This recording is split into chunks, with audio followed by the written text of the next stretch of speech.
제가 어렸을 때 우리 어머니께서 너는 미국에 가서 훌륭한 목사가 될 거야. 그렇게 말로도 격려해 주시고 기도할 때마다 그렇게 기도해 주셨어요. 제가 살 때 그곳은 굉장히 시골이고 미국이라는 것을 생각도 못하는 그런 데인데 그렇게 기도해 주시고 늘 저를 격려해 주셨어요. 그래서 저는 속으로 아이고 참 이해가 잘 안 된다 그렇게 했는데 오늘 우리 장현춘 원로 목사님 심우하시던 교회, 김성국 목사님 심우하시는 교회, 또 창립 51주년을 맞이한 우리 퀸즈 장로교회에서 설교할 수 있다는 것으로 제가 확신을 얻었어요. 아, 그게 진짜구나. 그래서 너무 기뻐요. 오늘 제가 요나단에 대한 말씀을 가지고 은혜를 나누려고 하는데 사람은 사소한 잘못을 통해서 큰 문제가 발생하는 경우가 가끔 있어요. 제가 어릴 때 시골에 살 때 저희 아버지가 이제 시장을 가셨다가 돌아오시면 시장에서 맛있는 걸 사오시기 때문에 이제 우리 식구들이 다 아버지가 사온 걸 보려고 이제 방으로 들어가는데 그때 제가 저만 이제 밥을 했어요. 그러니까 우리 형제가 5남 1녀고 우리 부모님하고 같이 살았는데 저보고 밥하라고 그러고는 다 그냥 방 안으로 들어가신 거예요. 그래서 내가 밥을 이렇게 불을 떼다가 뭘 사오셨는지 굉장히 궁금했어요. 그래서 그냥 나도 모르게 그냥 들어갔더니 뭐 좋은 거 사오셨는데 갑자기 이 뒷문이 막 시뻘겋게 올라오는 거예요. 보니까 불이 난 거예요.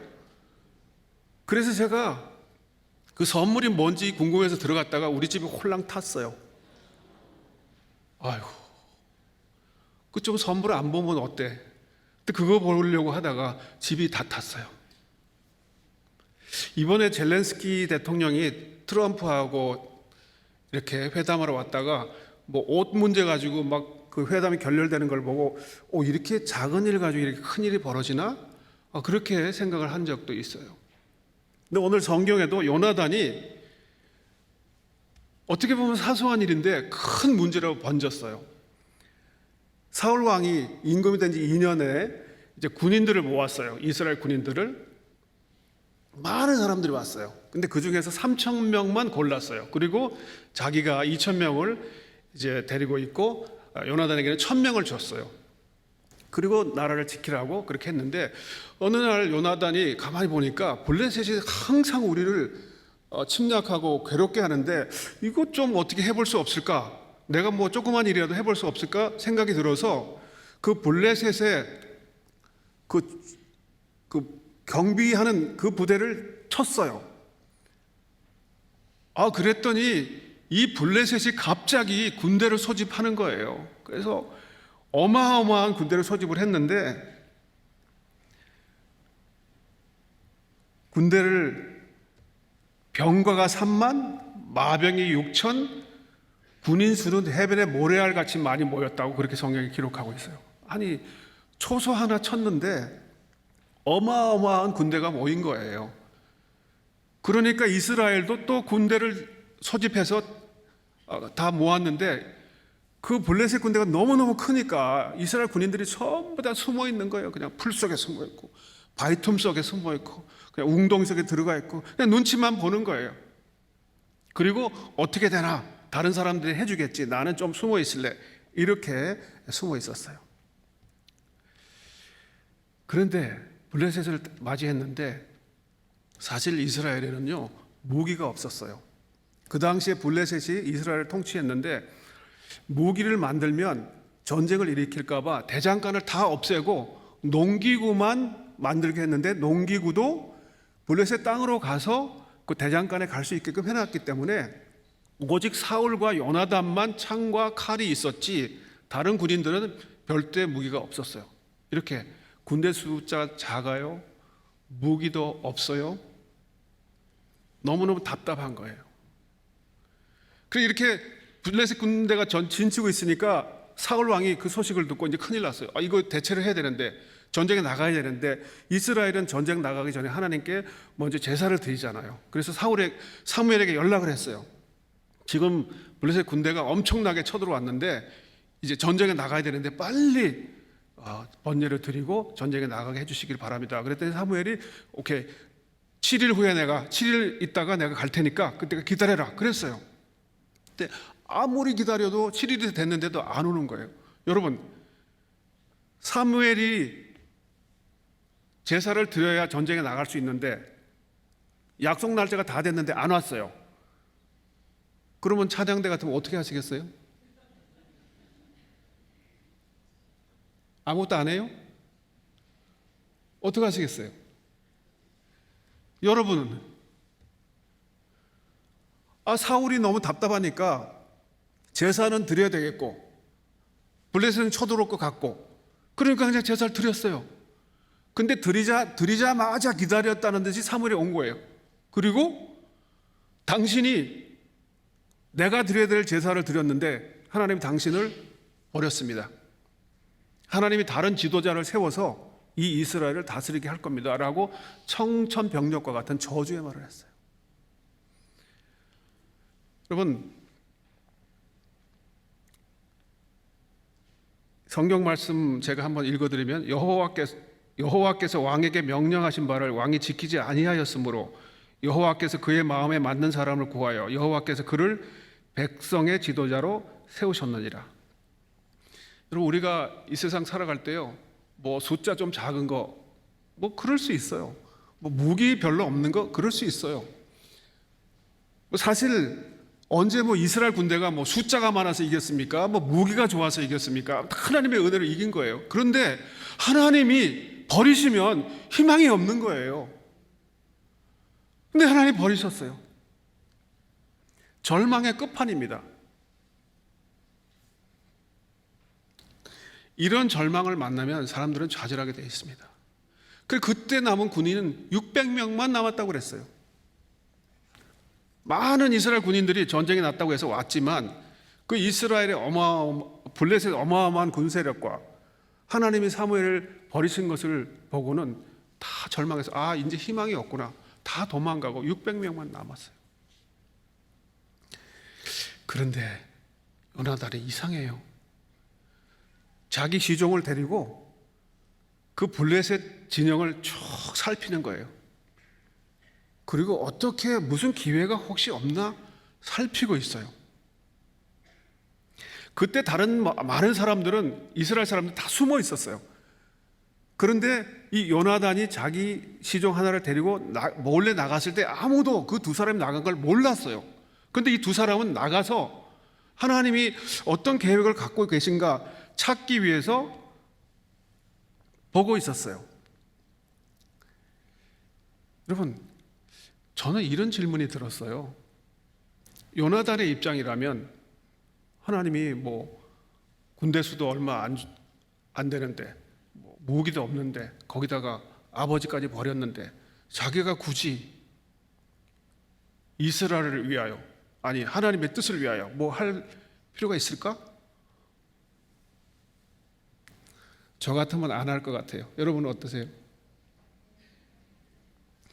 그런데 이스라엘 백성을 깊이 사랑한 요나단 같아요. 하나님이 자기 가문은 저주했지만 하나님이 이스라엘은 사랑하시는 것이 아닐까, 그런 생각을 가졌지 않나 저는 생각해 봅니다. 참, 사울과 요나단의 다른 점이 있다면 사울은 하나님이 말씀하신 명령을 지키지 못하고 조급하게 행동했어요. 그리고 그 뒤에 회개가 없었어요. 근데 요나단은 그런 절망적인 상황에서도 하나님의 뜻이 뭔지를 찾기를 원했어요. 하나님이 뭘 하시기를 원하시는지 찾기를 원했어요. 그래서 찾아보고 있는 거예요. 우리도 마찬가지 같아요. 우리가 어려움 당하면 하나님, 그냥 나 이때까지 하느라고 했는데 하나님 이렇게 나오시면 나도 이제 그만입니다 하고 좌절하든지 포기하든지 희망을 버릴 수가 있는 것 같아요. 근데 우리에게 그러지 말라는 교훈을 주고 계십니다. 요나단이 블레셋을 공격하려고 준비를 해요. 어디에 있느냐? 14장 6절 말씀에 이렇게 기록하고 있어요. 여호와께서 우리를 위하여 일하실까 하노라. 여호와의 구원은 사람의 많고 적음에 달리지 아니하였느니라. 여러분, 아니 이런 절망적인 상황에서 요나단이 어떻게 이런 말을 할 수 있습니까? 이 사람이 뭐 잘못됐습니까? 정신이 이상이 됐습니까? 아닙니다. 하나님께서 이렇게 말씀하신 거예요. 14장 10절에 그들이 만일 말하기를 우리에게로 올라오라 하면 우리가 올라갈 것은 여호와께서 그들을 우리 손에 붙이셨음이니 이것이 우리에게 표징이 되리라. 여러분, 하나님이 요나단에게 응답을 주신 거예요. 요나단이 그 블레셋 군대를 보고 전쟁하자! 그랬을 때 그 사람들이 그래 거기 있어 우리가 내려갈게 그러면 거기 가만히 있고 그래 한번 올라올 수 있으면 올라와 봐 이렇게 말하면 그거는 하나님이 블레셋을 패배시킨다는 멸망시킨다는 징조라는 것을 이걸 확실히 알았어요. 그래서 나가본 거예요. 나가봤더니 블레셋 사람들이 이제 이스라엘 사람들이 처음부터 구명에 숨어가지고 보이지도 않더니 갑자기 두 사람이 나타났네. 그러면 보니까 큰 소리 치는 거예요. 전쟁 한번 하자 그러니까 그래 올라오려면 올라와 봐라. 여기 보여줄 게 많으니까 한번 올라와라. 여러분 뭐예요 이게? 이스라엘이 이긴다는 거예요? 진다는 거예요? 이긴다는 거예요. 그래서 블레셋 진영을 향해서 요나단과 그 시종이 두 사람이 올라갔어요. 그리고 싸웠어요. 근데 반나절을 싸웠는데 몇 명을 죽였는지 아세요? 오늘 본문에도 나오는데 20명 죽였어요. 여러분 요나단의 힘 갖고는요 20명 죽이면 그거 엄청나게 큰일 한 거예요. 아니 그 두 사람이 20명 어떻게 죽입니까? 엄청난 일을 한 거죠. 그런데 20명밖에 안 돼요. 그 수많은 블레셋 군대를 어떻게 그런 식으로 다 이길 수 있습니까? 그런데 하나님이 역사하셔가지고요 거기 큰 전쟁이 일어나가 같이 막 먼지도 일으키고 막 소리도 나고 지진 같은 것도 일어나니까 이 블레셋 군인들이 그냥 이거 큰 전쟁이 일어나서 블레셋이 지금 지고 있구나 해가지고 자중진환이 일어나가지고 다 도망가고 자기끼리 죽이고 그런 엄청난 일이 일어났어요. 그런데 멀리서 이스라엘 군대가 보니까 블레셋 사람들이 자기끼리 죽이고 난리가 난 거예요. 그러니까 다 숨었던 데 나와가지고 다 올라가서 그 블레셋 사람들 다 처치했어요. 여러분 엄청난 승리를 이스라엘군이 경험했습니다.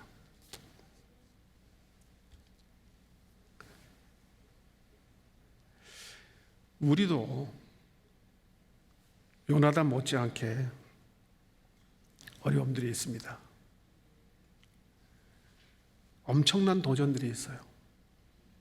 어떤 때는 이게 직원이 한 명만 더 있으면 좀 뭐 될 것 같은데 우리 식구가 좀 더 있으면 뭐 될 것 같은데 아니 내가 조금 투자금만 더 받으면 좀 될 것 같은데 아니 내가 좀 경험이 좀 있었으면 더 좋았을 것 같은데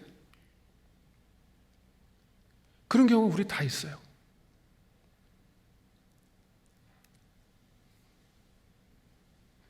어떤 때는 영적으로 너무 침체가 돼가지고 하나님 너무 힘들어요 이럴 때도 있어요. 그 욥은 자기 그 고난이 너무 크니까 욥기서 3장 11절에 이렇게 기록했어요. 어찌하여 내가 태에서 죽어 나오지 아니하였던가 어찌하여 내 어머니가 해산할 때 내가 숨지지 아니하였던가 정말 차라리 태어나지 않았으면 좋을 뻔했다라는 그런 그 답답함, 아픔, 고통을 토로했어요. 그게 우리의 현실입니다. 그런데 요나단이 어려움 속에서도 하나님의 뜻을 발견하니까 놀라운 일이 벌어진 것 같이 여러분 하나님은 이스라엘을 사랑하셨습니다. 하나님은 우리를 사랑하십니다. 전쟁은 하나님께 속한 것입니다. 우리가 당한 전쟁은 반드시 이기게 계획이 되어 있고 이기게 예정이 되어 있습니다. 이스라엘의 사울의 집은 망하였지만 요나단으로 인해서 이스라엘은 다시 회복될 것입니다. 여러분, 우리는 부족하지만, 나는 자격이 없지만, 그냥 하나님의 뜻이 그것을 분명히 알았을 때 요나단은 하나님의 뜻을 순종했고, 그리고 행동으로 옮겼을 때 놀라운 하나님의 능력을 경험할 수 있었습니다. 여러분, 우리가 하나님의 뜻이 뭔지만 알면요, 그냥 행동으로 들어갈 수 있는 겁니다. 하나님은 우리에게 이러한 깨달음을 주시고 있습니다. 그래서 14장 23절 말씀 보면 이렇게 말씀을 맺고 있어요. 여호와께서 그날에 이스라엘을 구원하심으로 전쟁이 벳아웬을 지나니라. 전쟁이 끝났다는 거예요. 하나님의 은혜로. 여러분, 믿음은 기적의 통로입니다. 여러분, 우리가 너무 좌절해 있으면요, 그냥 그 좌절감 때문에 사람이 침체되고 포기를 하게 돼요. 이제 수영을 잘 못하는 사람들이 그 물에서 사고를 당할 때 보면 그 너무나 당황해서 두려움 때문에 허우적거리다가 위험을 당한다는 거예요. 근데 사실 그 물의 깊이는 그렇게 깊지가 않대요. 그냥 마음을 차분히 하고 그냥 바닥으로 쭉 내려갔다가 발로 한번 펑 차고 올라오면 다 살 수 있는 그런 깊이 정도라는데, 그 정도에서 당황하고 절망하니까 사고를 당한다고 그렇게 말하고 있습니다. 우리도 그런 위험 상황에서, 고통의 상황에서 희망을 잊어버리면 소망이 없습니다. 그러나 도리어 거꾸로 하나님의 뜻을 분명히 알고 하나님의 뜻을 믿으면 하나님은 놀라운 은혜를 베풀어 주십니다. 우리가 많은 어려움이 있잖아요. 그리고 이거는 꼭 하나님 이거 우선순위예요. 이거부터 꼭 해주세요. 이런 것들이 있어요. 그런데 꼭 그거 갖고 하나님이 좀 어려움을 주실 때도 있어요. 그런데 그게 어려움으로 끝나는 게 아닙니다. 하나님이 우리가 그 은혜를 받을 만한 믿음이 있는지 한번 확인하시는 것 같아요. 그래서 어떤 절망의 큰 동전이 우리 두 눈을 탁 가리면 앞에 못 봐요. 근데 그것을 걷어내면 우리가 앞을 볼 수 있습니다. 우리가 의지할 것이 아무것도 없을 때, 우리가 희망을 가질 게 아무것도 없을 때, 우리가 의지할 것은 하나님 한 분뿐일 때, 그때 우리는 필요한 모든 것을 다 가진 것입니다. 하나님은 우리의 모든 것 되십니다.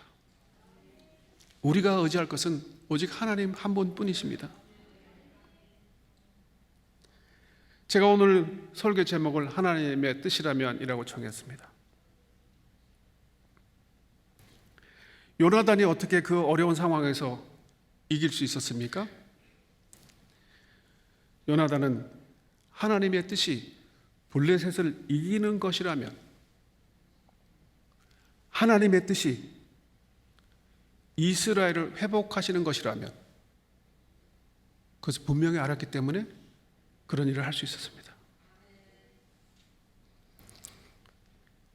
여러분, 저는 퀸즈 장로교회에도 하나님이 이런 계획을 갖고 계신다고 믿습니다. 하나님은 여러분들이 당한 블레셋과 같은 문제들을 다 이기게 하실 것이 하나님의 뜻인 줄로 저는 확실히 믿습니다. 내가 가지고 있는 문제들을 다 해결해 주시는 것이 하나님의 뜻임을 저는 확실히 믿습니다.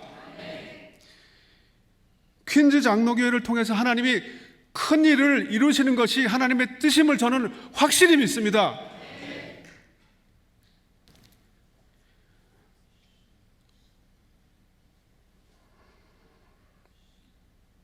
우리 김성국 목사님을 회복시키는 것이 하나님의 뜻임을 저는 확실히 믿습니다.